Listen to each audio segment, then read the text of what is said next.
We have fire. It's burning down pretty good now.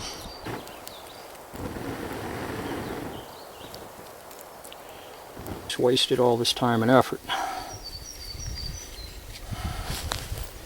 Let's give this another shot.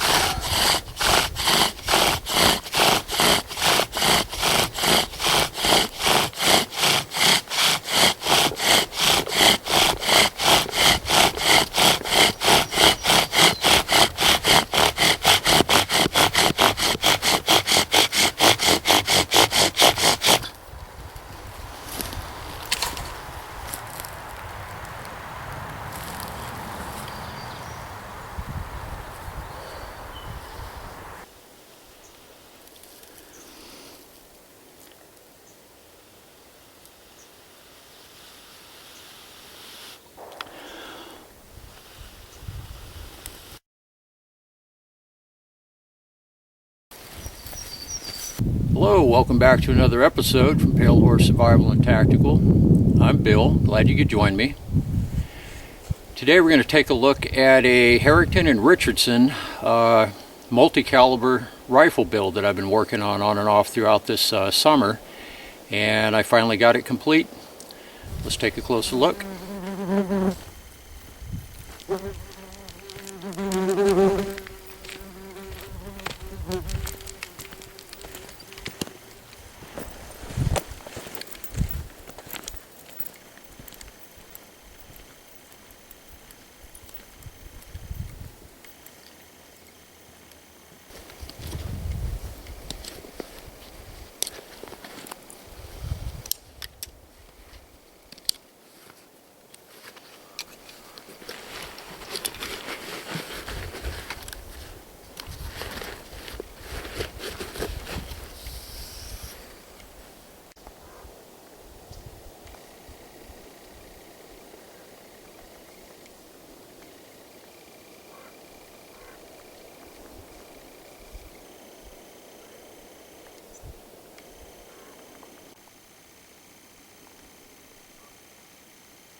My whole motivation for putting this together was in the event of a post-societal collapse, economic collapse, grid down type scenario, something that's long term. This setup here is primarily a survival rifle. It's single shot, obviously. This is the H&R receiver. There's a story behind this. And at the end of this video, I'm going to include footage of the construction of this. I don't narrate anything. It's just, it's kind of silent, but I'm going to put that at the end for anyone who is interested in how this went together. The receiver, I bought the H&R single shot 12 gauge many years ago, back in the early 80s. The rifle suffered a mishap. The barrel was badly damaged and the buttstock as well. So I went ahead and I just stashed the rifle away, and the receiver's basically new. I don't think I shot maybe half a dozen rounds out of it before it got damaged.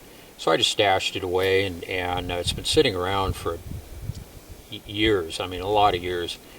And so I was doing some research online, and I kind of got motivated to build something like this.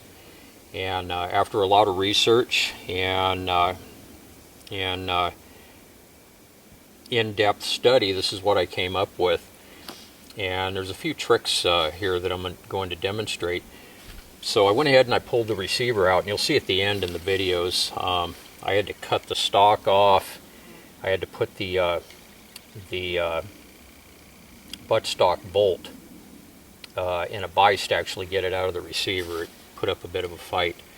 And I bought another barrel for it, paid a lot more than I should have for the barrel, but The barrel's in really good condition, and the forearm and the stock is manufactured by a company called Choate, C-H-O-A-T, Choate Machine and Tool, and they produce firearm accessories for quite a few different firearms. And I'm going to put a link to their company in the description box below. And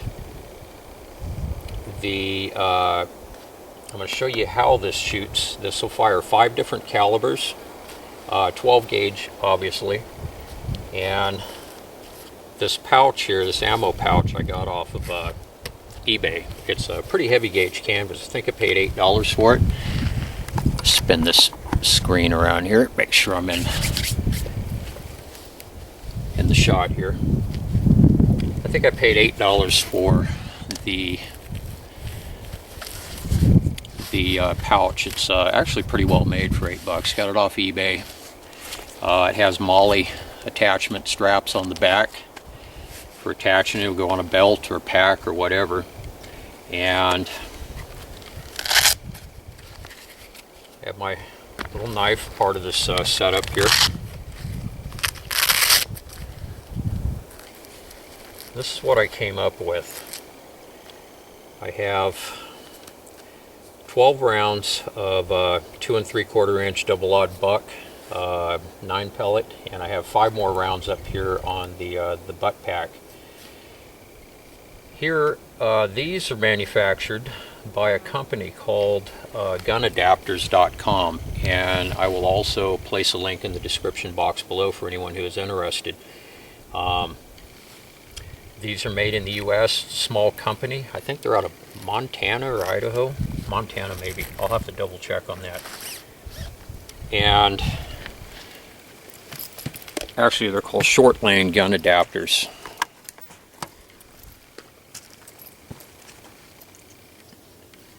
Gunadapters.com, and I'm not affiliated with these guys at all. They're actually not paying me to do this, so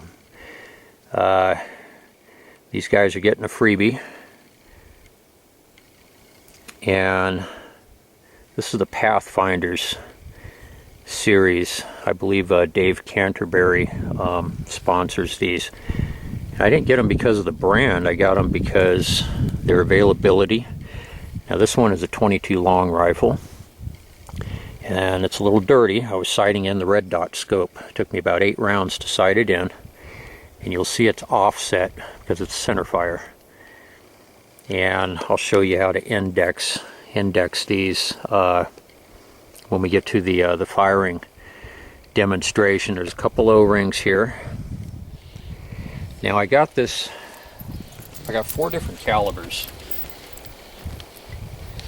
and I tried to get the most popular calibers. My mode of thinking was in a grid down scenario, societal collapse, if I have to forage for ammunition, I obviously want this thing to be able to fire the most popular, readily available calibers. 12 gauge, very readily available, obviously. 22 long rifle. This one here is in 22. Oops, get my screen back around. 22 WMR. That's Winchester Magnum rimfire.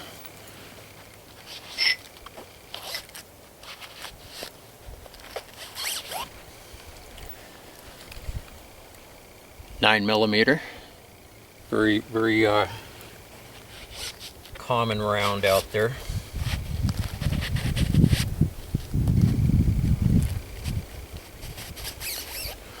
And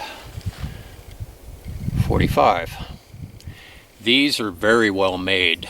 I do have to give these guys their kudos on this. That's center fire cartridge, so it's not offset. The 45 and 9mm also.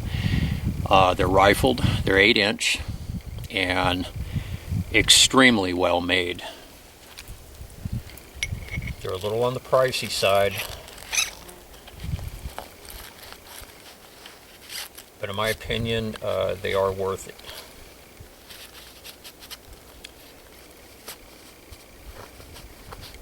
Okay, so we're going to go ahead and take a look at the rifle itself. Now, there's a few things I did here. I added a scope to this, which in the video footage at the end, you'll see the scope mount that I had to fabricate for this. It had to do a little bit of grinding and machining to get it to fit. I got the scope mounts, 12 gauge barrel mount off of eBay, and it has some Picatinny rails on it, so I had to grind some of those off so it would not interfere with the forearm going on here. The scope is a Leapers red dot, and Leapers UTG, got that also off of eBay. It had really good reviews. It has integrated pop-up lens caps. If I'm using this for survival, I want built-in lens caps just like this, so I don't have to worry about losing a lens cap. It has, I made this thing completely toolless. Well, I wanted it toolless. I didn't make it that way, but this is how it came. This is my ideas behind this, was to be able to dismantle things in the field without the aid of tools. So this has two thumb screws here. Turn those out, scope comes right off. If something happens to the scope, it ceases to function or I run out of battery power, the mount, which in the video footage at the end, when you see the mount being, after it's mounted to the barrel and tightened down with the Allen screws, you'll see that they act as a rear sight, which kind of line up with the bead sight at the end. So if the scope goes down, it still functions as a crude set of iron sights. I haven't fired it with the iron sights yet because I just sighted the red dot in. And it's been pretty accurate. I'm firing at 50 yards and I'm hitting the bullseye over there, the center ring, fairly consistently right now. And we'll take a look at the first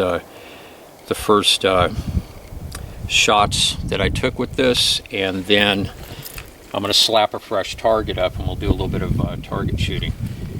The butt pack I got off of eBay. It's nothing special.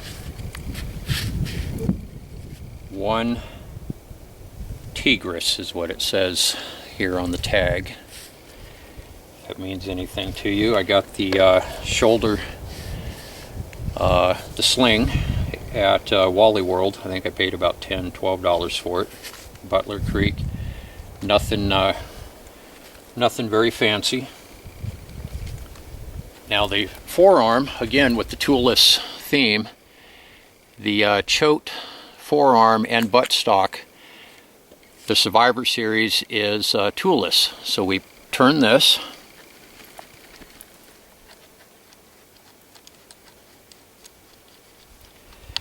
now I'm carrying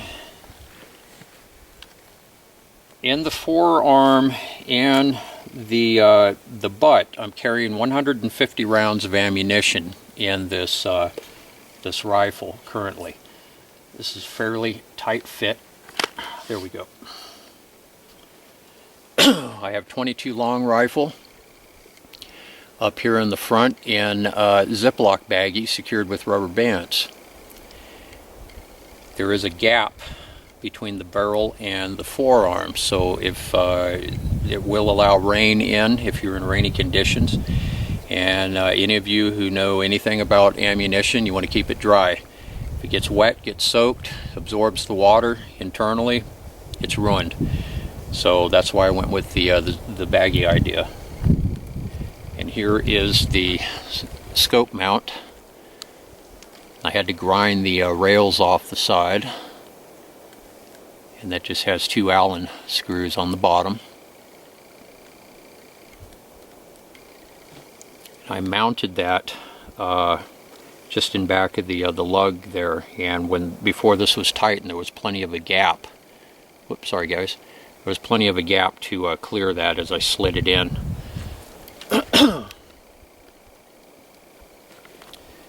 and this goes back on. It's a pretty snug fit.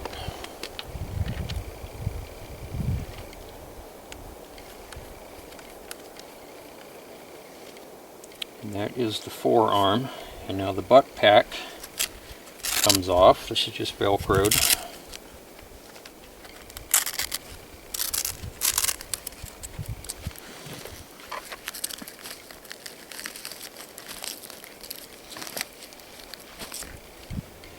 I guess we'll look at the butt pack first.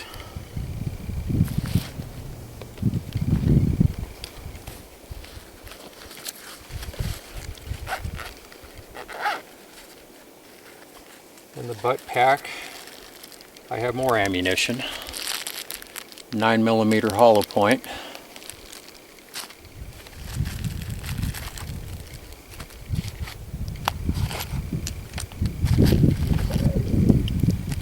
I've got 40 rounds of 22 Winchester Magnum hollow points. That's everything in the butt pack. This right here is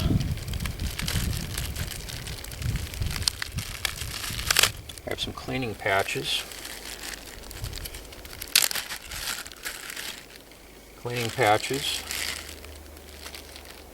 Remington Rem oil, obviously for lubricating the gun. This is also flammable, so I figure in a survival situation, if I need a flame extender, I can put a little squirt of this on some tinder and spark it up. In the buttstock, I have extra O-rings, a pack of extra O-rings that I purchased from shortlanegunadapters.com, the same outfit, in case the O-rings become nicked or they wear out. And I think I've got 25 of them in there, so it's enough to last for a long time. This oil is solvent based, that's why it is flammable. It will degrade rubber. Just like if you use this on an air gun, it'll eat the seals up on the chamber. So you don't want to put this on the O-rings. A good moisturizer for rubber, especially O-rings, is Dielectric Grease, silicone grease. Just go to an auto parts store or hardware store, ask for Dielectric Grease. This is for greasing electrical fittings. Keep the moisture out, prevents the corrosion on the electrical connectors, but it moisturizes and protects rubber. So the O-rings are going to last a whole lot longer if you just put a little coat of this on them instead of using this. Use this on every other part of the gun, but use the dielectric grease on your O-rings. You can grease them prior to sliding them on. They come with these installed. Cleaning patches, obviously, and go ahead and toss this stuff back in the bag. I've got 100 yards of dental floss. Use that for lashings, fishing line, snares. Now this is a Gunmaster by DAC Technologies. It's a universal cleaning kit. Nice and small, fits right in the butt pack. And inside this is an oily patch. Inside this you have an assortment of brass brushes that'll fit all the different calibers here.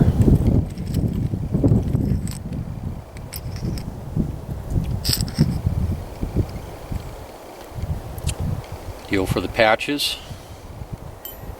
These hook together and then they screw right into here, so they're plenty long enough to clean out one of the 8-inch adapters.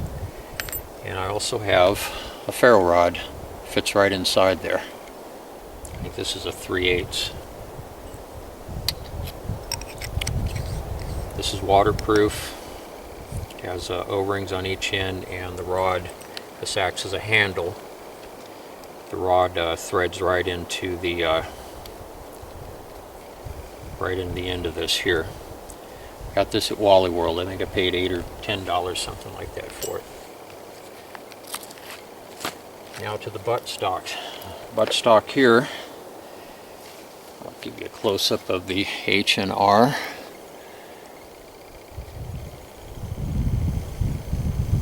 Survivor, that's the one you want if you go to find one of these. It also has the H&R. Try to get that camera to focus here.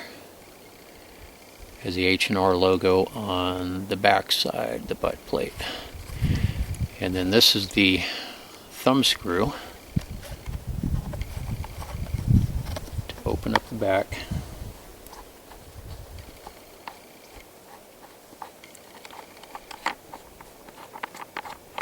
And once you unscrew it all the way, it holds in there, which is good.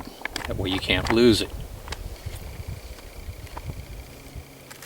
This slides open, and inside we have a 12 gauge bore snake, cleaning out the 12 gauge barrel.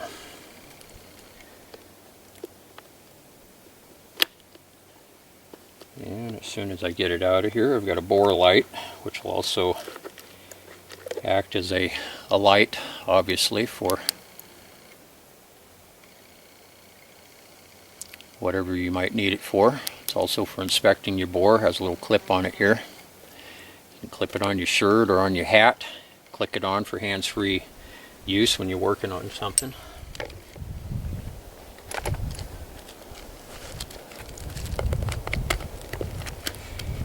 I've got some Ziploc baggies, about half a dozen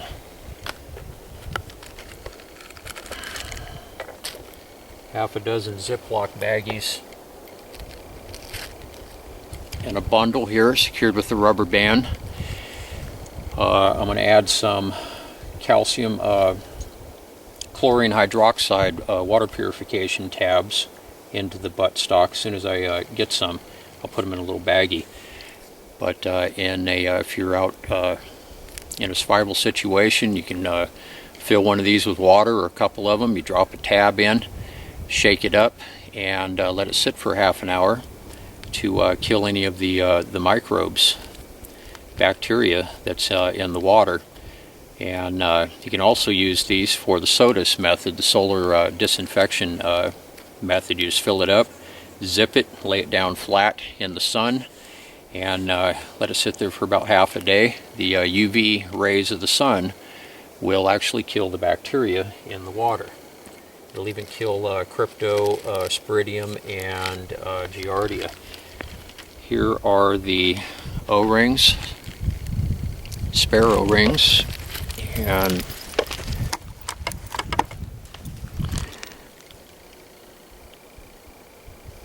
those have the shows the chamber reducer that they will fit. Those are called chamber reducers, and I think there's 25 in here, or 20, something like that. Oh, 12? Oh, that's 12 gauge. Anyways, I think there's 20 or 25. I didn't count them. And then here in this bag is a lens cleaning cloth for the red dot scope and a spare battery. The batteries last a long time in these scopes, but it came with a spare battery and also a little Allen wrench, which actually isn't needed because it has thumb screws on it, but they threw that in anyway, so I just kept it in there as a spare tool. So there it is, guys. I'm going to go ahead and put all this back together, and we're going to take a look at the target. I'm going to slap a fresh one up, and we'll do a little bit of target shooting. Stay tuned. I shall return. Okay, down here at the target, the first two shots that I fired, this was the first one, this was the second one. It was way off, so I had to bring the windage over to the left significantly, and then I had to bring it down. These are the next shots up here. And then I started getting a lot closer into the bullseye here. That's not too bad from 50 yards. I would say these two are close. They're about an inch apart, I guess. Got one bullseye there.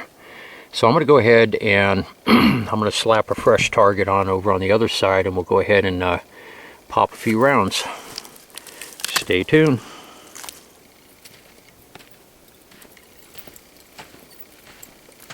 We'll go ahead and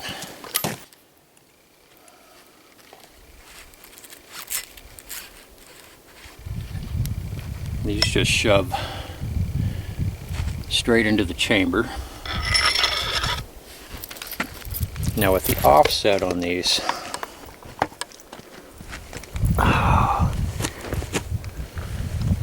with the offset, you can usually index them between, bring this camera around here, between 12 and 6 o'clock. So what I did was I indexed mine at about 11 o'clock. So when you get your scope sighted in, you want to place it back into the chamber at about the same place that you had it previously. So that's right about 11 o'clock right there. You can experiment around. You can bring it down to 10, 9, 8, 7, even try a 6, but this is where I seem to be happiest at, was at 11 o'clock. So let's take a look at the target. Okay, here is, I put a fresh target to the right there.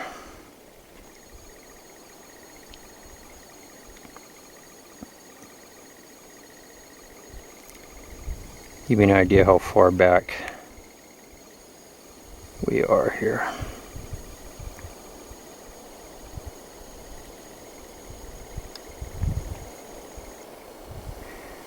I've walked that off. It's right about 50 yards.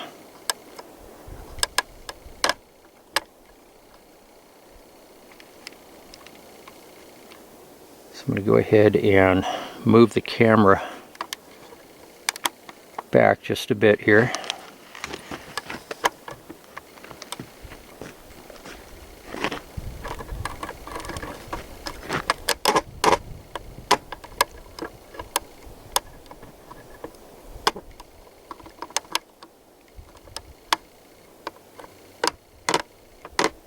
Sorry about that, guys. Trying to get myself situated here. Okay.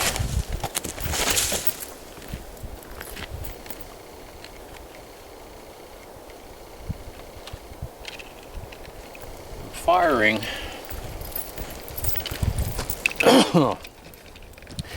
I sighted it in with the CCI mini mags, hollow points. I also have some Winchester Super X down there. This here is a 36 grain, and that's a 40 grain down there, and that's the wad cutter. So we'll go ahead and I'm going to shoot a few of the CCIs.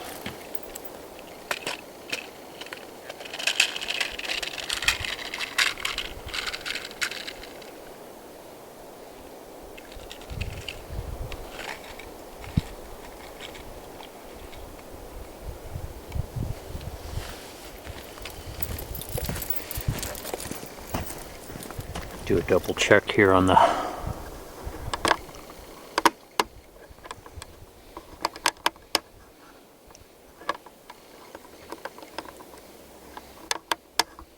there we go.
I'm not sure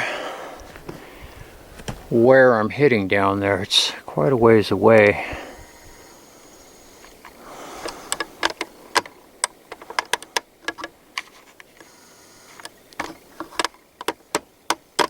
Sorry for all the herky-jerky.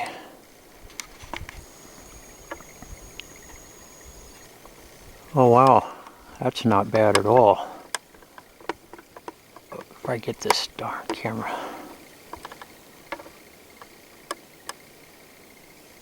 That's not bad at all, actually.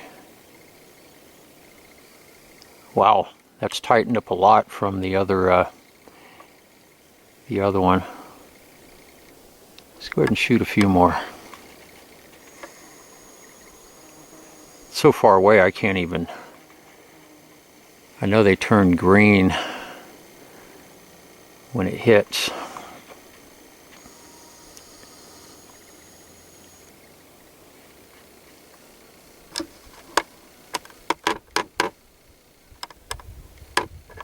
Go ahead and I might throw a few of those Winchesters in there.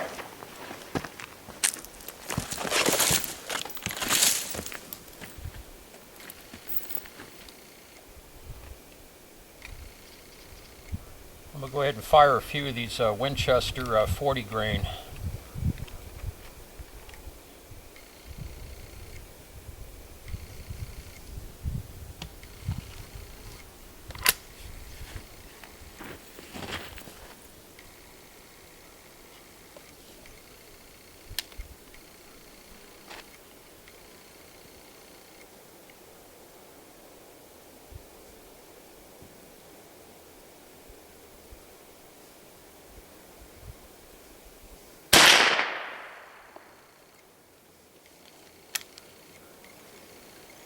And the cartridges come out really easy.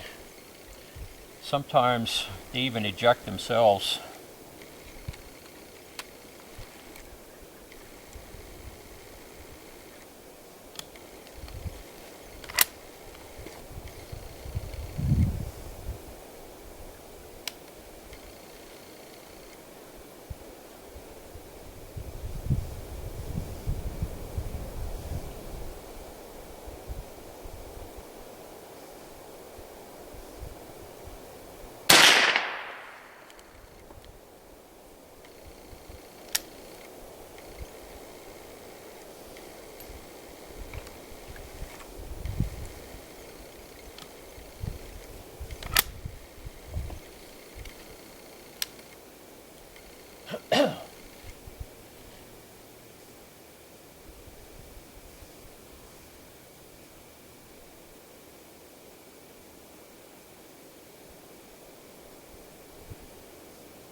Alright, let's pull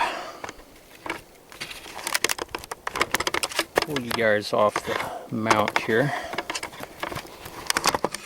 Do this all in one shot without cutting it. Let's head down here and check things out.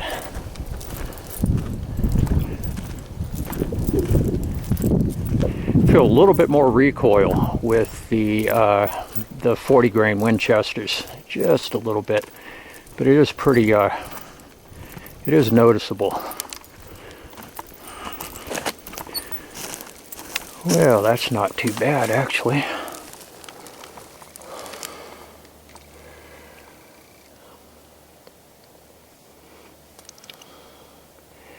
It's not too bad from 50 yards for an 8-inch rifled adapter. It's a big improvement over what it was on the other side.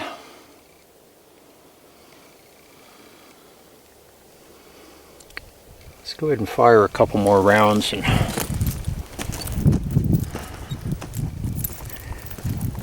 we'll go ahead and wrap the video up.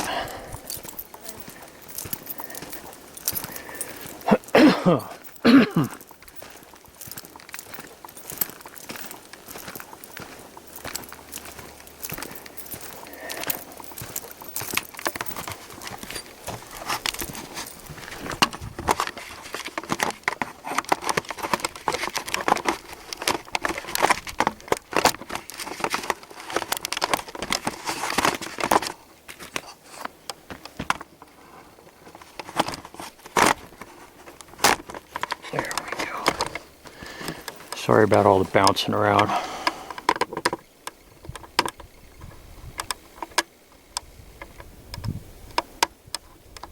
Alright, let's pop a few more rounds and we'll call it a day.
Alright, let's go ahead and head on down there. And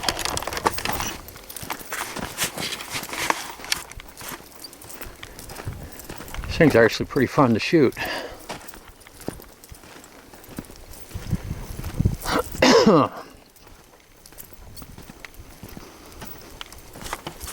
Oh yeah, it looks like it's tightening up. I would imagine the adapter probably has to break in, as most barrels do.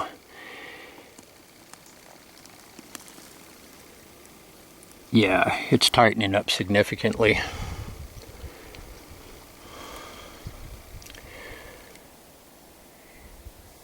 Looks like I got a few in the same hole. Down on the bottom there, and possibly the one above it. 3, 6, 7. Yeah, because I'm only showing 12 holes, and I've fired more than 12 rounds.